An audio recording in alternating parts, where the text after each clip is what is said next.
Meus irmãos, minhas irmãs, saudações em Cristo Jesus.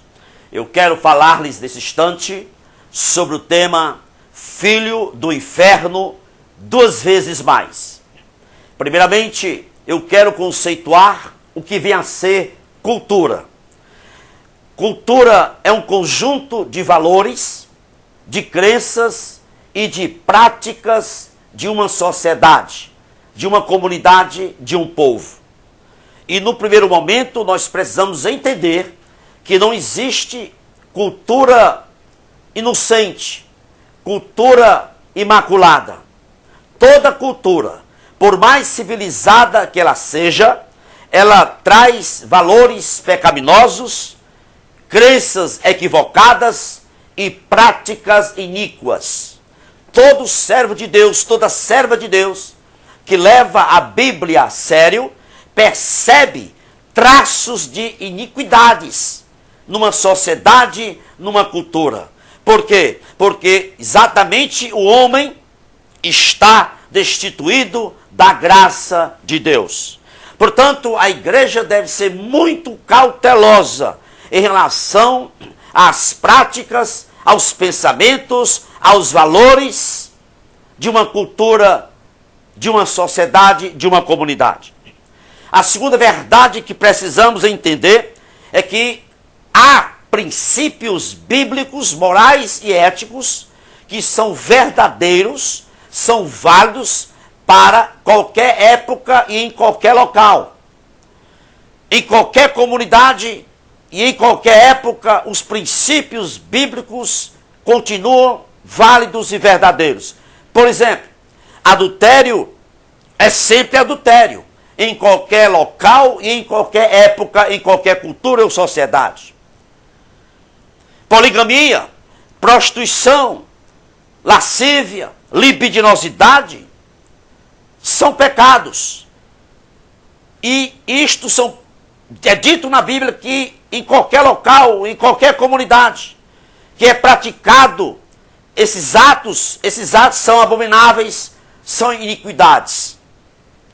Portanto, pregar o evangelho em uma sociedade, em uma cultura, em uma comunidade, em que o adultério é tido como algo normal, isso implica que devemos identificá-lo e, ao identificar, buscar redimir os adúlteros e as adúlteras que estão praticando ali naquela comunidade este pecado de adultério.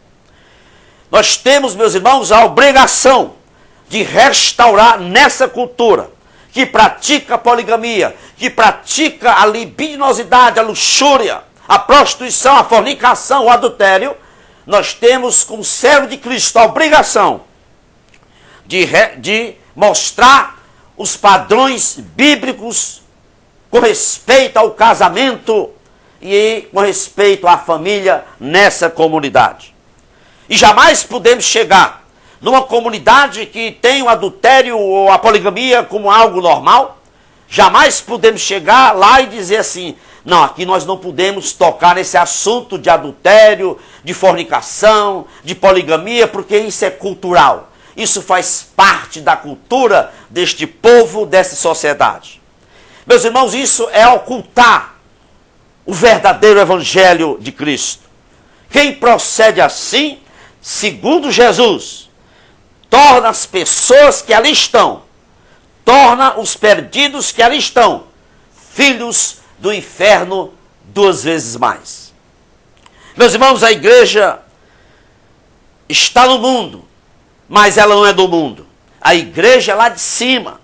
A igreja é estrangeira, portanto não pode ser parecida com uma cultura devassa, com uma cultura que está longe dos princípios bíblicos. A igreja não pode se deixar influenciar pelos erros, pelos pecados de uma cultura que está longe dos princípios éticos e morais da Bíblia, do Evangelho do Senhor Jesus. A Bíblia não diz em parte alguma que a igreja é o mel do mundo. A Bíblia diz que a igreja é luz e é sal do mundo. A igreja não está aqui na terra para adocicar o coração de quem quer que seja. A concupiscência, não nos iludamos, a concupiscência e a imoralidade é o grande negócio da cultura que está entregue aos ditames de Satanás. Quando a igreja namora com a cultura, ela não muda a cultura. A cultura é que muda a igreja. Quando a igreja adota, incorpora as práticas de uma cultura, de uma sociedade que está perdida, ela não muda essa sociedade. Pelo contrário, a sociedade, a cultura é que muda a igreja.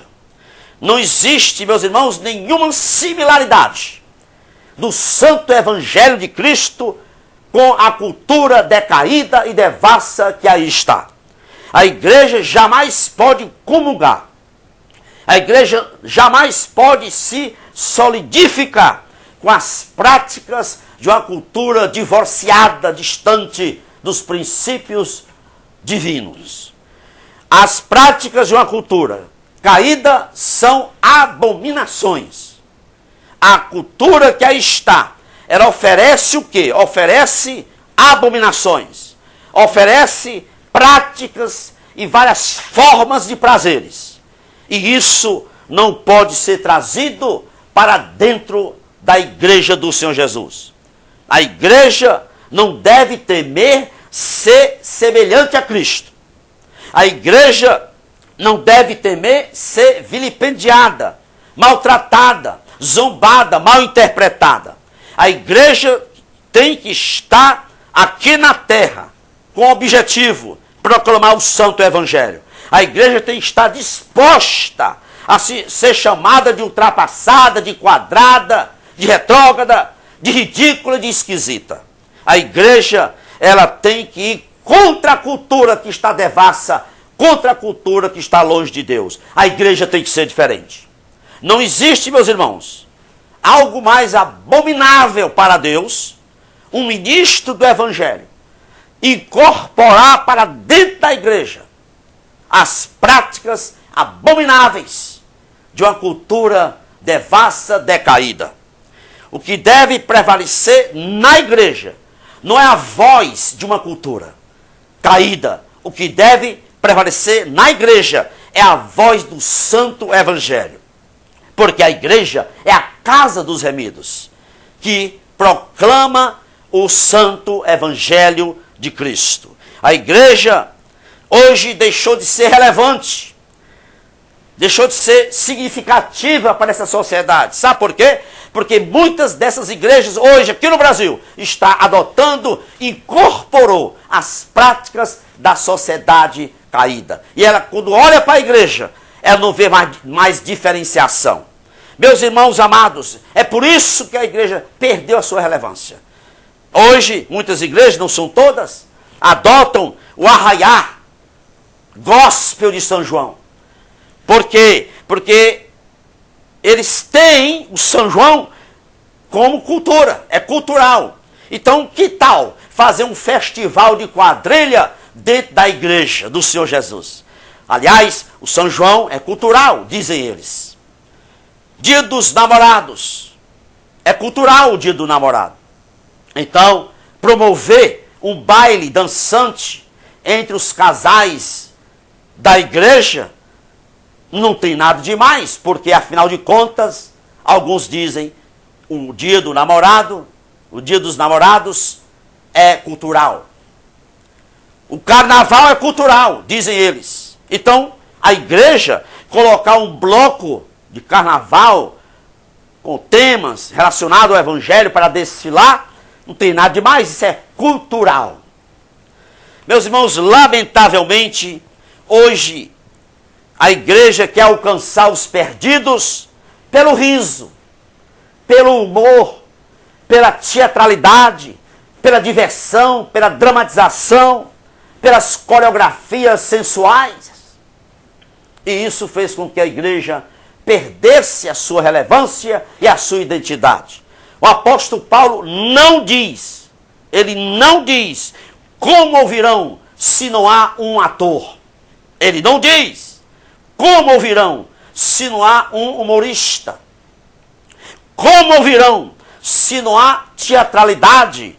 Como ouvirão se não há dramatizações, coreografias? Ele não disse isso. O apóstolo Paulo foi contundente e taxativo. Ele disse: como ouvirão se não há quem pregue?